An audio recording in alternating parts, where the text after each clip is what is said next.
नमस्कार साथियों, मेरा नाम है हिमांशु धूपिया और आप सभी का आईएफएस के प्लेटफॉर्म पर स्वागत है।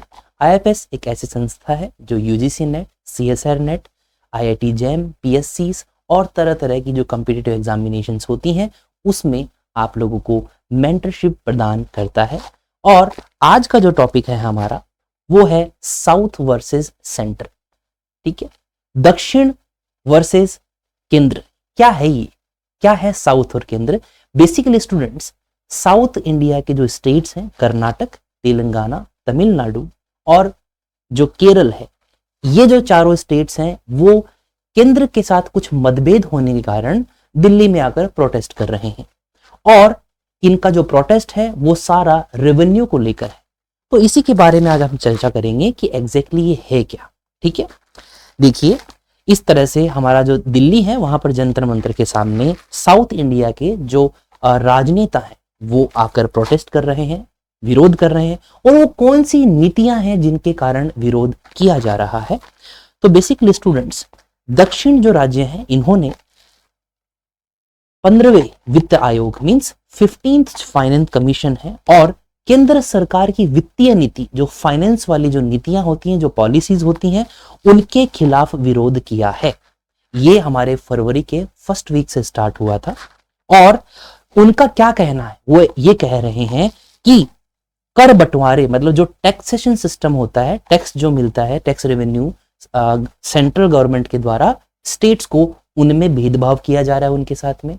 और साथ ही साथ जो ग्रांट्स मिलते हैं, जो अनुदान मिलते हैं, उनमें अनदेखी की गई है उन राज्यों की। ये उन राज्यों का कंप्लेन है, इसलिए वो विरोध दर्ज करवाने के लिए एक ये अपना जंतर मंतर पर आकर धरना प्रदर्शन कर रहे हैं। ठीक है, 7 फरवरी को हमारे कर्नाटक के जो चीफ मिनिस्टर है वो आए और उन्होंने जंतर मंतर पर आकर धरना दिया। तो साउथ इंडिया की बात करें तो दक्षिण के जो राज्य हैं आपके सामने, आप देख पा रहे हो कि कर्नाटक, तेलंगाना, आंध्र प्रदेश, तमिलनाडु और केरल है। ये अपने दक्षिणी भारत के राज्य हैं। तो आपको मैप के माध्यम से भी समझ में आना चाहिए कि इनकी एग्जैक्ट लोकेशन कहाँ है। पहले आंध्र प्रदेश और तेलंगाना एक ही राज्य हुआ करता था, आंध्र प्रदेश, और फिर इनका बंटवारा हो गया। अब ये आंध्र प्रदेश और तेलंगाना अलग अलग हो चुके हैं। तो तेलंगाना की जो राजधानी है आपको पता है हैदराबाद। जब बंटवारा हुआ तो हैदराबाद बड़ी ही फेमस सिटी है, वो तेलंगाना में चली गई। आंध्र प्रदेश की कैपिटल को लेके, राजधानी को लेके कुछ डिस्प्यूट्स हैं। जो पिछली गवर्नमेंट थी, जब आंध्र प्रदेश बना था तब इसकी कैपिटल अमरावती मानी गई, और अब जब सरकार बदल गई तो वो कह रहा है कि विशाखापट्टनम को हम लोग आंध्र प्रदेश की राजधानी बनाएंगे। अभी के लिए अमरावती ही मानी जाती है। फिर बाद में आता है कर्नाटक। तो कर्नाटक की जो राजधानी है वो है बेंगलोर, केरल की राजधानी तिरुवनंतपुरम और तमिलनाडु की राजधानी चेन्नई है। तो ये हमारे कुछ दक्षिण के राज्य हो गए। अब ये जो डिससेटिस्फेक्शन है, डिसअपॉइंटमेंट जो आया है दक्षिणी राज्यों के मन में, वो आया कैसे? उनके मन में जो ये भेदभाव वाला चीज निकल कर कैसे आई, उनके दिमाग में कैसे आई? हुआ क्या है स्टूडेंट्स कि हाल के जो वर्ष हैं उनके आंकड़े ये दर्शाते हैं कि प्रत्येक रुपए के लिए जो राज्य केंद्र को अपने राज्य के राजस्व से योगदान देते हैं, इन्हें वापस इतना मिलता है। कितना मिलता है ये देखिए। अगर 1 रुपए कर्नाटक ने अपने सेंट्रल गवर्नमेंट को दिया है तो उनको वापस केंद्र से कितना मिलता है? 0.15, मतलब 15 पैसा मिलता है। 1 रुपए आपको एक बेस लेवल समझाने के लिए है कि अगर 1 करोड़ है तो 15 लाख रुपए ही वापस मिलते हैं केंद्र की तरफ से। किसको? कर्नाटक को। ठीक है, फिर बाद में आता है तमिलनाडु।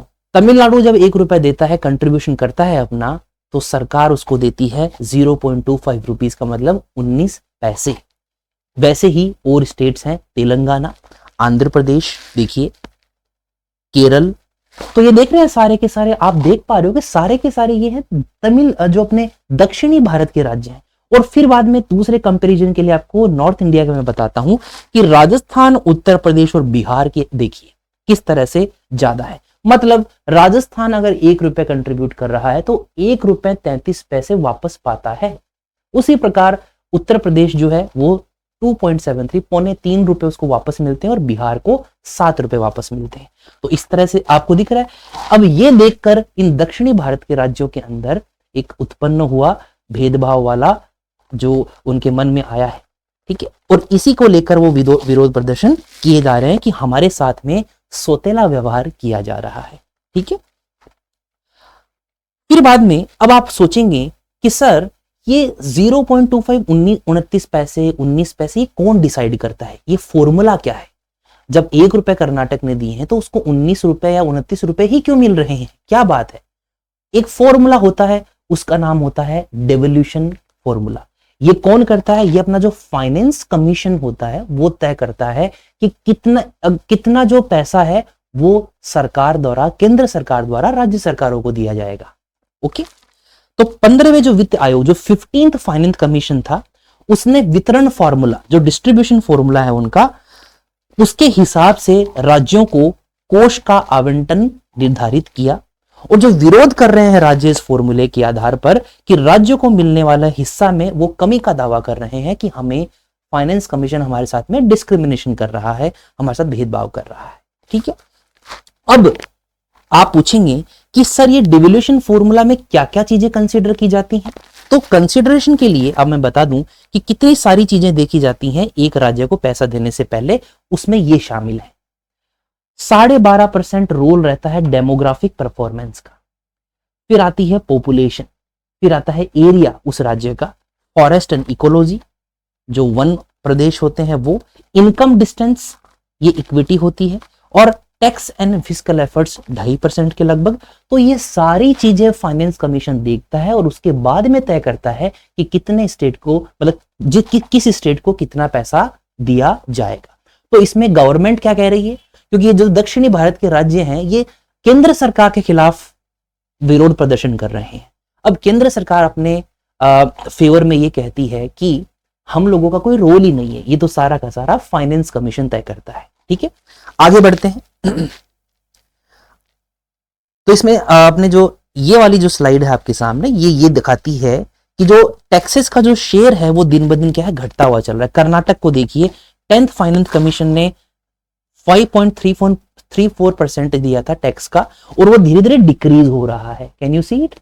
तो इसी को ही क्या करना है, इसी को ही अपने केंद्र सरकार वो कह रही है कि देखो टैक्सेस में कमी आ रही है, ठीक है। अब ये जो विरोध है ये 5 मुख्य मुद्दों से संबंधित प्रतीत होते हैं, जैसे रिपोर्टों से पता चलता है, जैसे भी प्रोटेस्ट चल रहा है अभी। तो 5 एक मेन पॉइंटर्स हैं, वो यहां आपके सामने लिखे हैं कि इन किन कारणों की वजह से प्रोटेस्ट हो सकता है, बिकॉज ये बहुत बड़ा है। सारे 4 राज्यों के जो चीफ मिनिस्टर्स होते हैं, वहां की जो पॉलिटिकल पार्टीज है, वो दिल्ली में आके धरना दे रही है। इसका मतलब कोई बड़ी ही चीज हुई होगी। बस सिर्फ ऐसे नहीं कि हमको टैक्स का पैसा नहीं मिल रहा है, सिर्फ इस वजह से इतना बड़ा धरना प्रदर्शन नहीं हो सकता है। पहला तो बात हम लोगों ने कर ली कि केंद्रीय करों में राज्य की हिस्सेदारी को लेकर हो रहा है, ये तो हमने पढ़ा। दूसरा ये है कि जीएसटी मुआवजे का अंत, मतलब सेंट्रल गवर्नमेंट ने कुछ राज्यों को जीएसटी कंपनसेशन देना बंद कर दिया, उसके खिलाफ धरना प्रदर्शन है। तीसरा यह है कि राज्यों द्वारा उधार लेने के लिए केंद्र का समर्थन, मतलब जब कोई राज्य अपने खर्चे के लिए दूसरे किसी इंस्टीट्यूशन से, दूसरे किसी राज्य से या केंद्र से अगर उधार लेता है तो उसके ऊपर रोक लगा दी गई है, एक लिमिटेशन तय कर दी गई है कि आप इतना ही उधार ले सकते हो।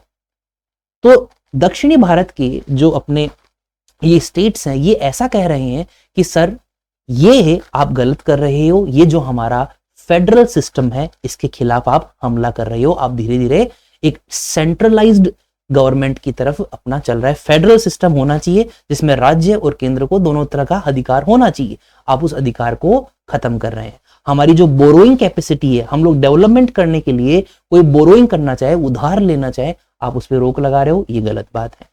चौथा जो पॉइंट है वो है कि सूखा या बाढ़ राहत जैसी विशेष सहायता की मांगों के प्रति केंद्र की प्रतिक्रिया। जैसे कि एक राज्य ने, अभी आगे पढ़ेंगे हम, तो एक राज्य ने कहा कि हमारे यहाँ पर अकाल पड़ा था, तो उसका कंपनसेशन भी अभी तक केंद्र सरकार ने नहीं दिया है, तो उसका भी विरोध चल रहा है। और 5वां जो पॉइंट है वो ये है कि राज्यों के बड़े बुनियादी ढांचा परियोजनाओं की फंडिंग, मतलब जो लार्ज इंफ्रास्ट्रक्चर जो प्रोजेक्ट्स होते हैं उसमें आपको पता है कि हमेशा भागीदारी होती है, कुछ परसेंट स्टेट की होती है, कुछ परसेंट अपने सेंट्रल गवर्नमेंट की होती है और कुछ कुछ जो प्राइवेट प्लेयर्स होते हैं वो इंक्लूड किए जाते हैं। इसको पीपीपी पार्टनरशिप कहा जाता है, पब्लिक प्राइवेट पार्टनरशिप। तो इन राज्यों का एक ये आरोप है केंद्र सरकार के ऊपर कि केंद्र सरकार वो रोक रही है, हमारे जो बड़े प्रोजेक्ट्स हैं उनके ऊपर से अपना हाथ खींच रही है। तो ये कुछ उन्होंने विरोध अपना दर्ज करवाया है। अगर कर्नाटक की बात करें, देखो इसमें स्टेट सारे हैं बट सबके अपने अपने हित जुड़े हुए हैं, ठीक है। तो कर्नाटक जो मामला है उसमें कर्नाटक के जो मुख्यमंत्री हैं सिद्धरामैया उन्होंने केंद्र पर पक्षपात का आरोप लगाया और उन्होंने ये कहा कि आयोग की सिफारिशों में बदलाव के कारण कर वितरण में 62,000 करोड़ को नुकसान हुआ है कर्नाटक को, ठीक है। जो टैक्सेशन सिस्टम हुआ और देखो आप कर्नाटक को सबसे कम पैसा मिला है इसलिए इनको ही सबसे ज्यादा दिक्कत हो रही है। और कर्नाटक ने ये भी बताया कि अभी तक जो उसके सूखा राहत कोष है उसको भी जारी नहीं किया गया है। भाई कोई एक अपने साथ में जो ड्रॉट रिलीफ फंड था वो रिलीज करवाना चाह रहा था कर्नाटक, उसको भी नहीं किया है। तो ये कर्नाटक का इश्यू है, कर्नाटक इसलिए विरोध कर रहा है। उसके बाद में आता केरल की दिक्कत कहां है? केरल तो एक और कदम आगे बढ़ गया। केरल ने सर्वोच्च न्यायालय के तक अपनी चिंताओं तक पहुंचा दिया, मतलब सुप्रीम कोर्ट में चला गया है केरल अपनी चिंताओं को लेकर। उसमें 2023 में राज्यों की उधार लेने की क्षमता पर केंद्र ने क्या है प्रतिबंध लगा दिए, उसको चुनौती दी है कि केंद्र सरकार ऐसा नहीं कर सकती है। उसके अलावा केरल के जो वित्त मंत्री हैं उन्होंने ये कहा कि जो सेंटर की जो रिसिप्ट होती हैं उसमें 57,400 करोड़ रुपए की कटौती की गई है सेंटर के द्वारा, ठीक है। और उन्होंने आरोप लगाया कि जो केरल की उधार लेने की हकदारी है उसको केंद्र के अपने मापदंडों के अनुसार इस वित्तीय वर्ष में नकार दिया है। मतलब जो फाइनेंस कमीशन है ना उसमें केरल के जो अपने उधार लेने का जो कैपेसिटी है उसको बुरी तरह से नकार दिया कि केरल आप उधार नहीं ले सकते हो। तो ये केरल के द्वारा प्रोटेस्ट हो रहा है। फिर आता है हमारा और तो केरल क्या कह रहा है कि जो केंद्र द्वारा प्रतिबंध लगाएंगे, सुप्रीम कोर्ट में गया है ना, तो सुप्रीम कोर्ट ने क्या कहा है, उसने केरल का यह कहना है कि केंद्र द्वारा लगाए गए जो प्रतिबंध हैं वो अनुचित है और संविधान के विरुद्ध है। फिर बाद में केंद्र भी रेस्पॉन्ड देगा। केंद्र क्या कह रहा है कि केंद्र का यह कहना है प्रतिबंध जो होते हैं वो आवश्यक है, क्योंकि राज्यों की जो ऋण की स्थिति होती है, क्योंकि डेवलपमेंट के नाम पर अगर बेतहाशा पैसा उधार ले लिया गया उसको चुकाओगे कैसे? फिर बाद में आप आओगे लास्ट में केंद्र सरकार के पास में, तो पहले से ही उसको कंट्रोल्ड मैनर में हमें करना है, ये केरल ने कहा है। अब देखो फिर दोनों पक्षों को सुन लिया केंद्र, फिर बाद में केंद्र को भी सुन लिया, केरल को भी सुन लिया। उसके बाद में जो हमारा सुप्रीम कोर्ट है उसने इस पे क्या कर दिया कि आपको फैसला सुनाया जाएगा। कब? उनकी जो नेक्स्ट जो तारीख है वो 28 फरवरी है, तो इसका आपको ध्यान रखना है। ओके, उसके बाद में आता है तमिलनाडु, ठीक है। तो तमिलनाडु ये कहता है कि तो तमिलनाडु प्रतिवर्ष जीएसटी से पहले की व्यवस्था की तुलना में 20 करोड़ की राजस्व कमी का सामना कर रहा है। मतलब जब से जीएसटी आया है, जीएसटी से पहले तमिलनाडु के पास अच्छा खासा पैसा होता था, तमिलनाडु ऐसा कहता है। और यह कहा जा रहा है कि जब जीएसटी आने के बाद में क्या हो गया, उसको 20,000 करोड़ का नुकसान हुआ है, जिससे कि उसकी जो परियोजनाएं हैं, जो प्रोजेक्ट्स हैं, वो हैम्पर हो गई हैं और वो चल नहीं पा रही हैं बिल्कुल भी। ओके, और चेन्नई मेट्रो रेल परियोजना के चरण 2 के लिए 50% हिस्सा, जिसकी लागत 63,000 करोड़ रुपए के लगभग है, वो प्राप्त नहीं हुआ है। ये तमिलनाडु का आरोप है, तो इसलिए तमिलनाडु में प्रोटेस्ट कर रहा है, ठीक है। तो आप देख पा रहे हो कि सब अपने स्टेट्स की अलग अलग प्रॉब्लम्स है। अब आई सेंटर की बारी। सेंटर के पास जाओगे तो सेंटर को ये सारी प्रॉब्लम्स बताई गई है कि भैया आपके जो स्टेट्स हैं वो आपके खिलाफ इस तरह से धरना दे रहे हैं, तो आपका क्या जवाब है, आपका क्या रुख है।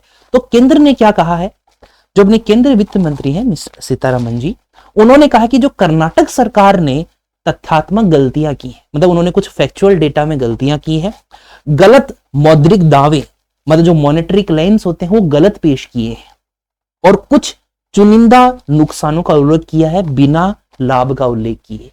मतलब उन्होंने प्रॉफिट को तो बताया नहीं, बट लॉस को दिखा दिखा कर क्या कर रहे हैं, अपना रोना गा रहे हैं। ये कहना है अपने केंद्रीय वित्त मंत्री जी का। और कर्नाटक और केरल के विपरीत राज्यों जैसे कि उत्तर प्रदेश और बिहार को किसी भी राजस्व घाटे अनुदान प्राप्त नहीं हुआ है। उन्होंने ये जोड़ा है साथ में कि भाई आप किस चीज का कंपनसेशन मांग रहे हैं। उत्तर प्रदेश और बिहार जैसे राज्य हैं जिनका राजस्व घाटा हुआ है, उनको भी हम लोगों ने कोई कंपनसेशन नहीं दिया है। आप तो डेवलप्ड हो, आप ये कर रहे हो ना कि नॉर्थ इंडिया के जो स्टेट्स हैं, नॉर्थ ऊपर के जो स्टेट्स हैं, उनको एक अनफेयर एडवांटेज दिया जा रहा है। तो सरकार ने कहा कि हम तो उत्तर प्रदेश और बिहार को भी नहीं दे रहे हैं। ठीक है। फिर बाद में अपने जो वित्त सचिव हैं, जो वित्त मंत्री के जो सचिव होते हैं, उन्होंने कहा है कि ये जो वित्तीय आवंटन होता है, मतलब जो भी ये फाइनेंशियल अलोकेशन किया जाता है, किसको कितना पैसा दिया जाएगा, ये फाइनेंस कमीशन तय करता है। इसमें गवर्नमेंट का कोई भी रोल नहीं है। जो गाइडलाइंस बनी हुई है उसी के अकॉर्डिंग ही हम लोगों ने आपको ये फंड दिए हैं, और आप लोगों ने उन गाइडलाइंस को फॉलो किया है हमेशा से, तो अब क्या दिक्कत हो गई, ये बोला गया है सेंटर के द्वारा। ओके। अब आपको पता है पॉलिटिक्स, तो संसद में क्या हुआ, कांग्रेस के जो अधीर रंजन चौधरी जी ने दावा किया कि गैर भाजपा राज्य जहां पे बीजेपी नहीं है, विशेष रूप से दक्षिणी भारत में नहीं है, तो उनके वित्तीय बकाया से वंचित थे। मतलब उनको फाइनेंशियल ड्यूज से डिप्रीवेशन कर दिया गया, वंचित रख दिया गया। तो वित्त जो मंत्री है उन्होंने पलटवार किया। देखो ये एक पॉलिटिकल डिबेट है, इसमें अपन को ज्यादा डीप में नहीं जाना। हमें as a normal citizen biasness नहीं दिखाकर, अपने कुछ भी पॉलिटिकल पार्टी हो सकती है आपकी, आप अपने पास रखिए, but as a candidate, as a student हमें एक बीच का रास्ता लेना है। बट हमें पढ़ना सबको है, जो व्यूज होते हैं अपोजिशन के और गवर्नमेंट के, दोनों को जानना हमें जरूरी होता है। तो वित्त मंत्री जी ने पलटवार किया और समझाया कि राज्य को वितरण वित्त आयोग की सिफारिश के अनुसार होता है। आई बात समझ में? तो ये चीज हमारे वित्त सचिव जी ने भी कहा था, ये कह रही हैं कि इनमें कोई इनका गवर्नमेंट का कोई भी रोल नहीं है, हमारी वित्त मंत्री जी कह रही हैं। और साथ ही साथ उन्होंने एक और आरोप लगा दिया कर्नाटक सरकार पर कि ये अलगाववादी मानसिकता को दर्शाते हैं कर्नाटक सरकार। ठीक है। तो basically as a general citizen तो ये हमारे लिए इंपॉर्टेंट है कि देश में क्या चल रहा है। अगर एज ए स्टूडेंट की मैं बात करूं, एज ए कैंडिडेट, अगर आप किसी एग्जाम की प्रिपरेशन कर रहे हो, तो आपके लिए क्या जरूरी है, आपके लिए जानना जरूरी है फाइनेंशियल कमीशन क्या होता है, जीएसटी कैसे काम करता है। ठीक है। हमें पॉलिटिक्स में ना जाकर जो इसमें जो पॉइंटर्स हैं उनको ध्यान में रखते हुए चलना है। जैसे कि आपको मैंने बताया, सबसे पहले बात तो फाइनेंशियल कमीशन के बारे में आपको जानना है। दूसरा है कि जीएसटी कैसे काम करता है। ठीक है। तीसरा यह है कि डेवल्यूशन फॉर्मूला क्या होता है। साथ ही साथ आपको यह देखना है कि जो स्टेट को जो टैक्स मिलता है वो कैसे मिलता है, यह आपको याद रखना है। ठीक है। और उसके बाद में जैसे कि सुप्रीम कोर्ट आजकल खूब लाइमलाइट में है, तो सुप्रीम कोर्ट के बारे में आप जानिए कि सुप्रीम कोर्ट को जो कॉलेजियम सिस्टम क्या होता है, किस तरह से सुप्रीम कोर्ट के जजेस चुने जाते हैं, हटाए जाते हैं। तो ये सब चीजें आपको एक 360 होलिस्टिक जो अप्रोच है वो रखनी है अपने एग्जाम के लिए, चाहे वो पीएससी हो, चाहे वो सेट हो या फिर नेट हो, यूपीएससी हो, किसी भी तरह का एग्जाम होता है उसमें आपको इसी तरह के करंट अफेयर्स पूछे जाते हैं। और इसी तरह के और कंटेंट के लिए और इंफॉर्मेशन के लिए चैनल को सब्सक्राइब कर लीजिए और मिलते हैं अगली वीडियो में। Thank you so much.